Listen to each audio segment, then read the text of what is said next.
আর মামলাটা গতি পাবে কোনটা? সাগর রুনি অবশ্যই অবশ্যই আপনারা রাজপথে থেকে আপনারা আমাদের উপর সারাক্ষণ চাপ রাখবেন। সাগর রুনি হত্যাকাণ্ডের বিচার না হলে জাতির কাছে আমরা সবাই দায়ী থাকব। আমি বিশ্বাস করতে পারি না যে এরকম একটা ফার্স করা হয়েছে, এরকম একটা নির্মম হত্যাকাণ্ড নিয়ে। অবশ্যই আমরা আবরার ফাহাদের কাছে ঋণী।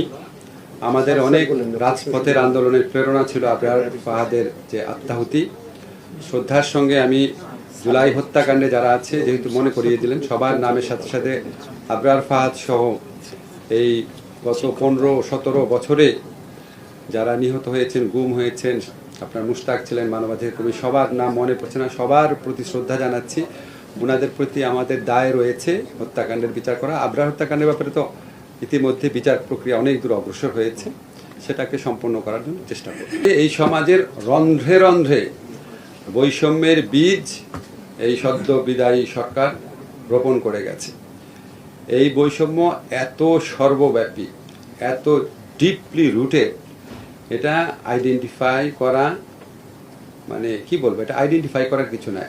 Every one of you knows যে কি ধরনের বৈষম্য করা হয়েছে। তবে আপনি যেহেতু বলেছেন, আমরা তাৎক্ষণিকভাবে ধর্মের ভিত্তিতে যে বৈষম্য হয়েছে বা যে নিপীড়ন হয়েছে সেগুলিকে আমরা আইডেন্টিফাই করব, রাজনৈতিক পরিচয়ের ভিত্তিতে, জন্মস্থানের ভিত্তিতে সবগুলি করব। আমরা অ্যাওয়্যার আছি। আমাদের তো খুব অল্প দিন হলো, আমরা সবই করব। আমরা জানি আপনাদের অনেক প্রত্যাশা আছে, কিন্তু আমাদের সামর্থ্যের সীমাবদ্ধতা আছে, এটাও বিবেচনা করে দেখবেন।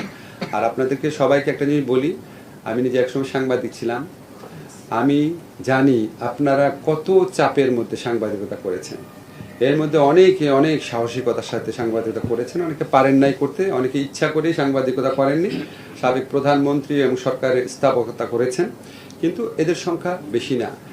আমি জানি আপনাদের মেজরিটির মধ্যেই সৎ, সাহসী, নিরপেক্ষ সাংবাদিকতা করা মানসিকতা আছে।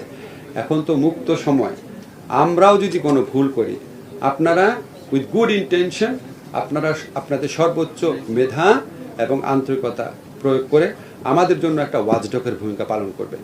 আমরাও ভুল করতে পারি, পদে পদে ধরিয়ে দিবেন, বাট বস্তুনিষ্ঠভাবে।